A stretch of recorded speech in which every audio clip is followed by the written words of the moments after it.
So students, last video में हमने discuss किया था मेजरमेंट्स ऑफ मैटर और हमारा जो लास्ट टॉपिक चल रहा था वो चल रहा था टेम्परेचर। ठीक है, तो टेम्परेचर को आपको पता है कि मेनली 3 स्केल्स होते हैं, degree Celsius, degree Fahrenheit and kelvin.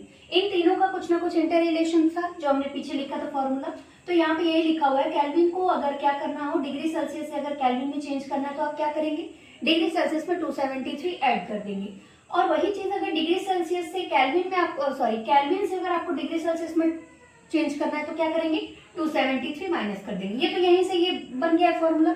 ये जो चीजें हैं ये मैंने उसमें लास्ट वीडियो में नहीं लिखा था, पर यहाँ पे देख लीजिए। ठीक है, फिर अगर है आपको डिग्री सेल्सियस से आपको किस में चेंज करना है, फ़ारेनहाइट, डिग्री सेल्सियस से आपको डिग्री फ़ारेनहाइट में चेंज करना है। तो फॉर्मूला हमारे पास क्या था, डिग्री सेल्सियस इंटू 9/5 प्लस 32। यही तो फॉर्मूला था हमारे पास कि अगर डिग्री सेल्सियस से किस में चेंज करना हो, फ़ारेनहाइट में। सिमिलरली क्या आप कर लोगे, अगर वही चीज दिया हो कि आपको फ़ारेनहाइट से किस में चेंज करना है, डिग्री सेल्सियस में चेंज करना है, तो सिमिलरली फॉर्मूला सेम वही होगा, यहीं से टर्म्स को चेंज कर लेंगे। तो क्या हो जाएगा टर्म हमारा, f माइनस 32 इंटू 5/9। यहाँ पे किसी को कोई दिक्कत नहीं होनी चाहिए। ये टर्म्स जो मैथ्स पढ़ते हैं या नहीं भी पढ़ते हैं वो भी टर्म्स को क्या कर लेंगे, इधर एक्सचेंज करेंगे तो ये हमारा आ जाएगा। ठीक है, चलिए एक दो क्वेश्चन इस पे कर लेते हैं। जैसे क्वेश्चन हमारा ये है कि कन्वर्ट द टर्म्स, कन्वर्ट है क्या है कि 25 डिग्री सेल्सियस को किस में चेंज करना है, केल्विन में चेंज करना है। कैसे होगा, अब केल्विन का फॉर्मूला आपको पता है कि जब डिग्री सेल्सियस से हमको केल्विन में चेंज करना है तो जो भी डिग्री सेल्सियस की वैल्यू दी है उसमें 273 ऐड कर देंगे, यानी कि यहाँ पे 25 में 273 ऐड कर देंगे, आपका 298 केल्विन आ जाएगा। ठीक, यहाँ पे किसी को कोई दिक्कत नहीं हुई होगी। ठीक है, इसी तरीके से अगर मान लीजिए केल्विन से अब अगर आपको डिग्री सेल्सियस, केल्विन से आपको डिग्री सेल्सियस में चेंज करना है, जैसे दूसरा क्वेश्चन ये है कि 212 केल्विन को आप किस में चेंज करिए, डिग्री सेल्सियस में चेंज करिए। क्या करेंगे, तो केल्विन आपको पता है, केल्विन से चेंज करने के लिए हमको क्या करना है, डिग्री सेल्सियस में चेंज करने के लिए क्या करना है, आपको 273 में से केल्विन को माइनस करना है, 212 को आप माइनस कर देंगे तो आपका आंसर कितना आ जाएगा, यहाँ पे ये 7 में से 1 गया 6 और 61 डिग्री सेल्सियस। ठीक है, सही है, 3 में से 2 गया 1 और ये 7 माइनस 1 6। नेक्स्ट अगर क्वेश्चन हमारा हो कि आपको किस में चेंज करना है, डिग्री सेल्सियस से फ़ारेनहाइट में चेंज करना है। तीसरा क्वेश्चन आपके पास है सी क्वेश्चन कि 100 डिग्री सेल्सियस को आप किस में चेंज कर दीजिए, डिग्री फ़ारेनहाइट में चेंज कर दीजिए। क्या करेंगे, यहाँ से फॉर्मूला पुट करेंगे, फ़ारेनहाइट में चेंज करने के लिए क्या करेंगे, तो डिग्री सेल्सियस दिया हुआ है 100 और यहाँ पे 9/5 प्लस 32। ठीक, तो ये आपकी वैल्यू कितनी आ जाएगी, 180 प्लस 32 212 फ़ारेनहाइट। ठीक है, और ये क्या था, 100 डिग्री सेल्सियस से किस में चेंज करना था, फ़ारेनहाइट में चेंज करना था। अब एक चीज़ यहाँ पे थोड़ा एक पॉइंट याद रखिएगा कि आपको पता है बॉइलिंग पॉइंट जो वाटर की होती है, बॉइलिंग पॉइंट ऑफ वाटर वो कितना होता है, 100 डिग्री सेल्सियस। डिग्री सेल्सियस में तो बॉइलिंग पॉइंट कितना होता है, 100 होता है, लेकिन अगर वही फ़ारेनहाइट में आपसे पूछे तो क्या याद रखेंगे, 212 डिग्री। ये क्वेश्चन पूछ देता है, किसी भी एग्जाम में पूछ देगा, तो इसको याद रखेंगे कि बॉइलिंग पॉइंट जो होती है डिग्री सेल्सियस में तो 100 होती है, पर फ़ारेनहाइट में कितना होता है, तो वो 212 डिग्री फ़ारेनहाइट होती है। ठीक है, इस तरीके से कैसे भी क्वेश्चंस हो, कोई भी टर्म हो, आप अगर ये फॉर्मूला याद रखते हैं, ये फॉर्मूला, तो आपको दिक्कत नहीं होगी। ठीक है, चलिए आगे बढ़ते हैं। और आज का हमारा टॉपिक रहने वाला है, वो भी मेजरमेंट पे ही रहने वाला है कि जब हम मैटर्स को मेजर करते हैं तो एक सवाल ये उठता है कि क्या हम जो भी मेजरमेंट करते हैं वो एक्यूरेट वैल्यू होती है, कैलकुलेट करते हैं तो क्या वो एक्यूरेट वैल्यू होती है, तो ऐसा नहीं होता है। कभी कभी चीज़ों को नापने तोलने में क्या होता है, कहीं ना कुछ मिस्टेक होता है, पॉइंट का मिस्टेक हो या ज़्यादा डिफरेंस हो, तो इन चीज़ों के लिए एक टॉपिक आती है अनसर्टेनिटी। ठीक है, यानी कि मेजरमेंट्स में क्या अनसर्टेनिटी है। सर्टेनिटी मतलब आपको पता है, सर्टेन ना हो मतलब डिफाइन हो, और अनसर्टेन मतलब कि अनडिफाइन है। ठीक है, अनडिफाइन है। ठीक, तो उसके लिए आपके दो टॉपिक होते हैं, सिग्निफिकेंट फिगर और साइंटिफिक नोटेशन। इन दोनों से हम मेजरमेंट्स की अनसर्टेनिटी को पता लगा सकते हैं। तो आज का जो पूरा लेक्चर है वो हमारा सिर्फ और सिर्फ सिग्निफिकेंट फिगर पे रहने वाला है। ठीक है, क्योंकि वो बहुत बड़ा टॉपिक है और उसको टॉपिक बड़ा है पर चीज़ों को समझने के बाद वो बहुत छोटा सा टॉपिक है। ठीक है, तो चलिए वीडियो को स्टार्ट करते हैं नेक्स्ट टॉपिक के साथ, और बहुत इंटरेस्टिंग होने वाला है अगर आप उसको समझते हैं तो। चलिए नेक्स्ट हमारा जो टॉपिक है वो क्या है, अनसर्टेनिटी इन मेजरमेंट। ठीक, बात करेंगे कि अनसर्टेनिटी का मतलब क्या है। अब केमिस्ट्री में क्या होता है, अनसर्टेनिटी आपको तभी समझ में आएगी जब हम प्रैक्टिकल करते हैं। ठीक है, जब हम प्रैक्टिकल करते हैं तो वहाँ पे एक तो स्टूडेंट होता नहीं है लैब में, जो सिर्फ एक टीचर ने कोई भी दे दिया उसको प्रैक्टिकल और बोला कि जाओ आप वॉल्यूम, वेट या मास जो भी है उसकी मेज़र करके लेकर आओ। तो वहाँ पे बहुत सारे स्टूडेंट जाते हैं एक साथ, और आप देखते हैं कि सारे स्टूडेंट्स एक ही प्रैक्टिकल करते हैं पर वहाँ पे वैल्यूज़ क्या आती हैं, सबकी डिफरेंट आती है। ठीक, इसी को बोला गया है कि अनसर्टेनिटी है, यानी किसी का भी फाइनल वैल्यू अगर दे दिया टीचर ने, जैसे कि लेट सपोज कोई भी रिजल्ट आपको दिया टीचर ने कि 2 ग्राम 2.0 ग्राम का आपको क्या बनाना है, कोई भी कंपाउंड या कोई भी सॉल्यूशन है बनाना है, ये आपका एक फाइनल रिजल्ट, मतलब कि ये एकदम सही एक्यूरेट वैल्यू है। 3 स्टूडेंट्स गए, 3 स्टूडेंट्स को भेजा गया, student A and student B and student C. तीनों ने प्रैक्टिकल किया होगा। तीनों ने जब प्रैक्टिकल किया तो स्टूडेंट ए ने क्या किया, उसकी वैल्यू आई 1.958 और एक वैल्यू उसकी आई 1.93 ग्राम। ये आपके एनसीईआरटी में दिया हुआ है, कहीं इधर उधर से नहीं लिखा है। ठीक है, इसकी वैल्यू आई। ठीक, अब ये वैल्यू क्या है, 1.95 और 1.93। अभी भी उसकी जो रिजल्ट टीचर ने दिया था उसके बराबर नहीं आया है, लेकिन उसने अपना जो है, जो भी ऑब्जर्वेशन है, मेजरमेंट है, वो कर लिया है। ठीक, ये बात अनसर्टेनिटी जो है वो 2 चीज़ों पे हो रही है। एक तो आपको केमिस्ट्री में पता होना चाहिए कि आपके पास जब भी आप कैलकुलेशन या मेजरमेंट्स करते हैं तो आपको 2 वैल्यू मिलती है। एक तो कैलकुलेटेड मतलब थ्योरेटिकल वैल्यू आपको एक मिलती है। ठीक है, और दूसरी आपको जो वैल्यू मिलती है वो एक्सपेरिमेंटल मिलती है। यहाँ पे इसको लिख रही हूँ मैं, आपके पास 2 वैल्यू मिलती है, एक आपको थ्योरेटिकल वैल्यू मिलती है और दूसरी क्या मिलती है, तो एक्सपेरिमेंटल। थ्योरेटिकल मतलब और एक्सपेरिमेंटल आई थिंक आपको समझ में आ रहा था, फिर भी देख लीजिए। थ्योरेटिकल मतलब कि जो कॉपी पेन पे हम कॉपी पेन की हेल्प से क्या कर लेते हैं, कैलकुलेट कर लेते हैं इजीली। मतलब आपके पास 2 टर्म्स है, इसको आपने ऐड, डिवाइड, सब्ट्रैक्ट, मल्टीप्लाई जो भी करके लाया वो आपकी वैल्यू थ्योरेटिकल वैल्यू है। एक्सपेरिमेंटल मतलब कि जब आप लैब में जाते हो, फ्लास्क मिला आपको या जो भी आपके इंस्ट्रूमेंट मिले उसमें आपने सॉल्यूशन को मिलाया आपस में, ये सब करने के बाद तब जब आप उसको मेज़र करते हैं जिस भी इंस्ट्रूमेंट से, वो आपकी वैल्यू है। वो फ्लास्क मिला आपको या जो भी आपके इंस्ट्रूमेंट मिले उसमें आपने सॉल्यूशन को मिलाया आपस में, ये सब करने के बाद तब जब आप उसको मेज़र करते हैं जिस भी इंस्ट्रूमेंट से, वो आपकी वैल्यू एक्सपेरिमेंटल वैल्यू है। क्लियर? अब आते हैं अपने टॉपिक पे। तो अब स्टूडेंट ए गया, उसने मेज़र किया और 1.95 और 1.93 आया। ठीक है, स्टूडेंट बी भी गया, उसने भी कुछ किया होगा, तो ये इसने किया 1.94 एंड समथिंग, इसने कुछ 2.01 के करीब। ठीक है, हाँ 0.1 इतना है, 2.01। ठीक, अब एक 2 टॉपिक आते हैं,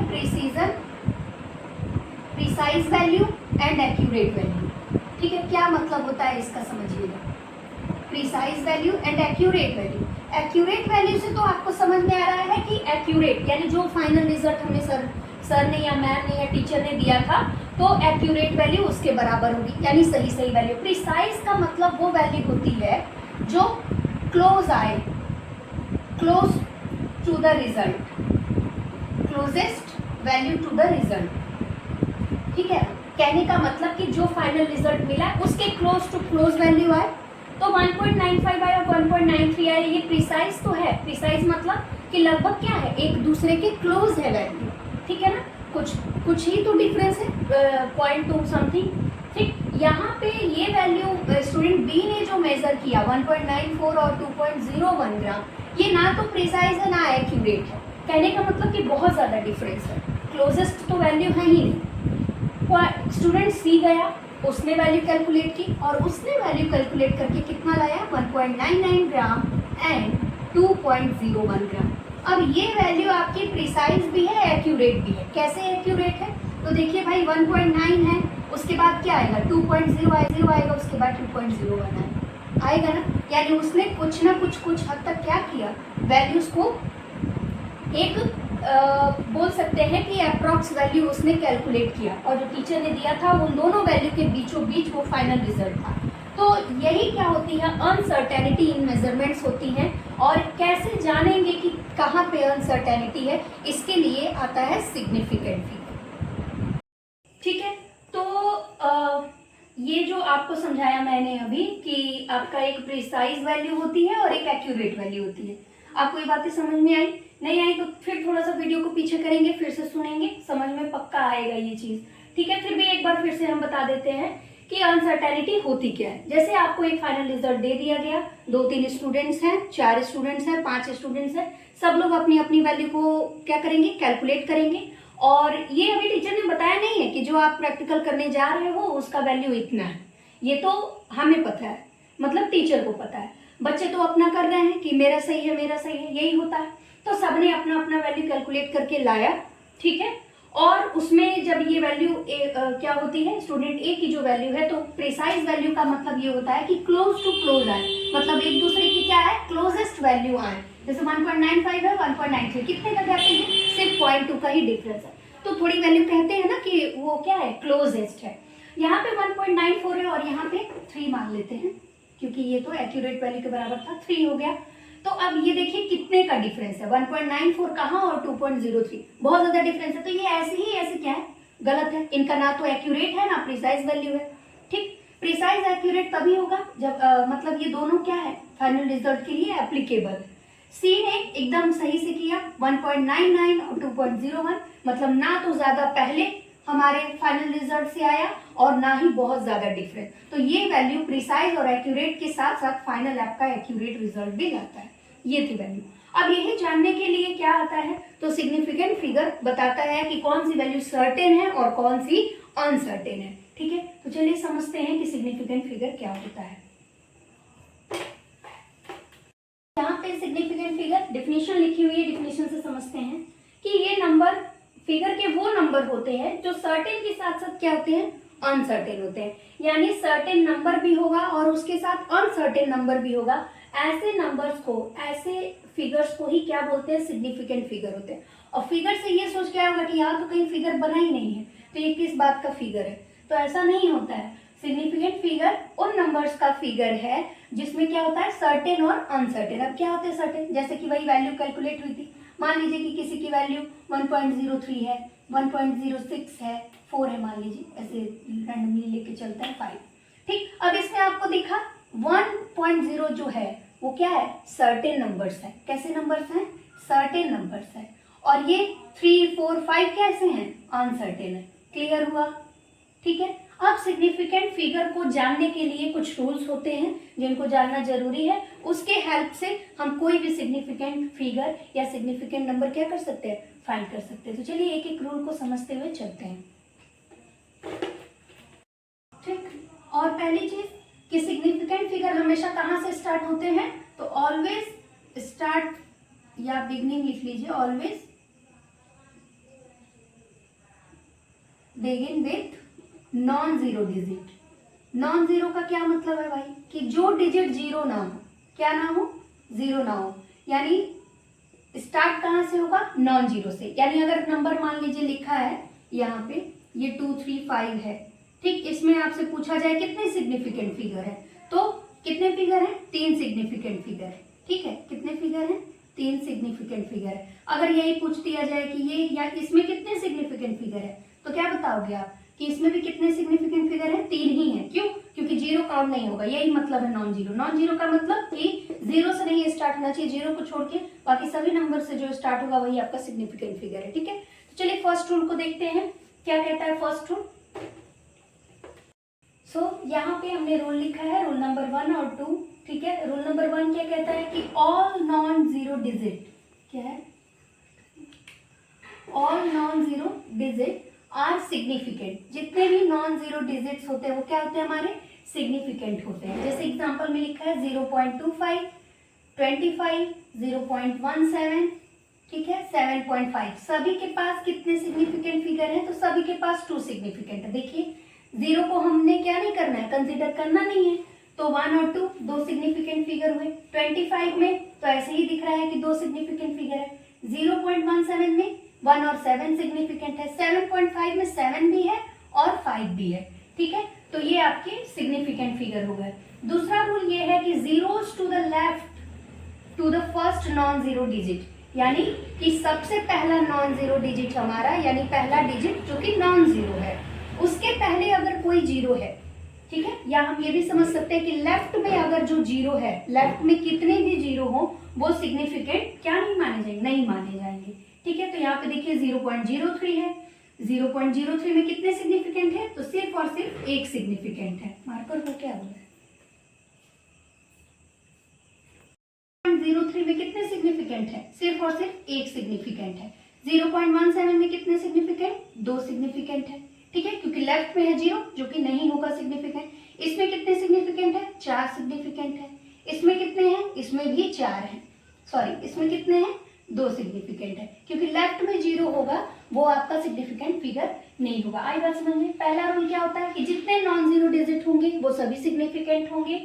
ठीक है, 0 अगर लेफ्ट में है वो सिग्निफिकेंट नहीं होगा, बाकी सारे डिजिट क्या होंगे? सिग्निफिकेंट होंगे। अब एक चीज और है कि अगर ठीक है लेफ्ट में क्या नहीं होगा? 0 होगा, तो वो तो सिग्निफिकेंट नहीं होगा। तो क्या ये हो सकता है? क्या ये सिग्निफिकेंट हो सकता है? तो हाँ, ये सिग्निफिकेंट हो सकता है। क्यों? क्योंकि ये भी तो इस नंबर के लेफ्ट में है, पर जो पहला आपका डिजिट है वो तो नॉन जीरो है ना। फर्स्ट क्या लिखा है? फर्स्ट नॉन जीरो डिजिट के लेफ्ट में जो 0 है वो आपका सिग्निफिकेंट नहीं हुआ। तो इसमें कितने सिग्निफिकेंट फिगर है? 3 सिग्निफिकेंट है। ठीक है, चलिए नेक्स्ट थर्ड रूल पे चलते हैं। तो रूल नंबर 3 क्या है? Zeros between the 2 non zero digits are significant, यानी 2 नॉन जीरो डिजिट्स के बीच में अगर 0 है तो वो भी क्या होगा? सिग्निफिकेंट होगा। यहाँ पे देखिए 2 नॉन जीरो है, बीच में 0 है, तो ये क्या है? सिग्निफिकेंट है। इसमें कितने सिग्निफिकेंट है?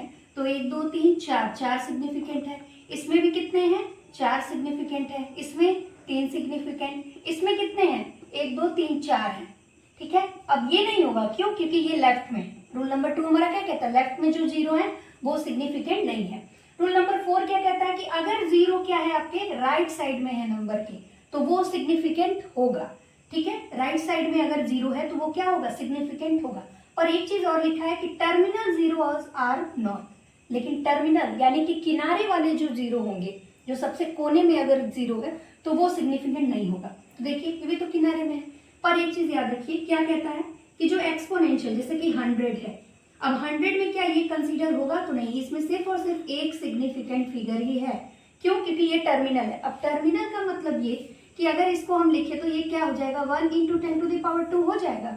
और याद रखेंगे कि एक्सपोनेंशियल फॉर्म जो होते हैं, कैसे? एक्सपोनेंशियल फॉर्म जो होते हैं, फॉर्म आर नॉट सिग्निफिकेंट।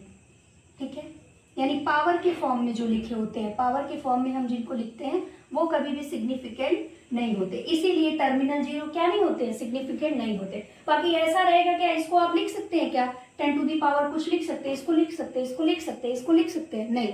तो ये सारे आपके क्या सिग्निफिकेंट? अब इसमें कितने सिग्निफिकेंट है? 2 सिग्निफिकेंट है। इसमें कितने सिग्निफिकेंट है? 2 ही सिग्निफिकेंट है, क्योंकि 0 क्या नहीं हम काउंट नहीं करेंगे। इसमें कितने सिग्निफिकेंट है? 2 ही सिग्निफिकेंट है। इसमें कितने सिग्निफिकेंट है? 3 सिग्निफिकेंट। बात आई समझ में? रूल 4 एंड रूल नंबर 5 और लास्ट। रूल नंबर 5 और लास्ट रूल है क्या है कि exact number has infinite significant figure. क्या है कि जो एग्जैक्ट नंबर होते हैं, जैसे आपका 2 हो गया, 4 हो गया, 3 हो गया, 6 हो गया, 8 हो गया, ये सारे एग्जैक्ट नंबर ही तो हैं। 1 भी आपका एग्जैक्ट नंबर है। तो ये सारे नंबर्स के क्या होते हैं? इनफाइनाइट सिग्निफिकेंट फिगर होते हैं, यानी कि अनगिनत हो सकते हैं। जैसे 2 है तो 2 एक हो गया, इसके एक सिग्निफिकेंट फिगर है। लेकिन जैसे ही अगर एक डेसिमल के बाद आप 0 लगाए तो इसके कितने सिग्निफिकेंट फिगर हो गए? 2 हो गए। इसी तरीके से हम और भी ज्यादा लगा दिए तो कितने सिग्निफिकेंट फिगर हो गए आपके? 4 सिग्निफिकेंट। ठीक है, एक यहाँ पे कर लीजिए 3। ठीक, इसी तरीके से 2.003 हमने 3 तक एक्यूरेसी इसकी चेक की, तो कितना है सिग्निफिकेंट फिगर? 4। तो वही कह रहा है कि एग्जैक्ट नंबर के कितने सिग्निफिकेंट फिगर होते हैं? इनफाइनाइट होते हैं। तो ये थे रूल जो 5 रूल्स थे जिनके हेल्प से हम सिग्निफिकेंट फिगर क्या कर सकते हैं, फाइंड कर सकते हैं। ठीक है, और अब इस वीडियो को यहीं पे एंड करते हैं। नेक्स्ट वीडियो में सिग्निफिकेंट फिगर का ही पार्ट 2 आएगा। उसमें हम ये सीखेंगे कि जब एडिशन, सब्ट्रैक्शन, डिवीजन, मल्टीप्लिकेशन में सिग्निफिकेंट्स को कैसे फाइंड करना है। ठीक है, कि अगर 2 सिग्निफिकेंट फिगर हैं, जैसे आपका एक ये सिग्निफिकेंट फिगर है, ठीक है, और आपका एक सिग्निफिकेंट फिगर मान लीजिए कि ये है, ठीक, इनको ऐड किया तो अब इनमें कैसे सिग्निफिकेंट फिगर फाइंड करेंगे, दोनों को ऐड करने के बाद, दोनों को माइनस करने के बाद, डिवाइड, सब्ट्रैक्ट। ठीक है, तो वो वीडियो हम नेक्स्ट लेक्चर में डिस्कस करेंगे। ठीक है, तब तक आप वीडियो को देखिए, एंजॉय करिए, समझिए। कहीं पे भी कोई भी डाउट हो तो कमेंट में कमेंट करिए।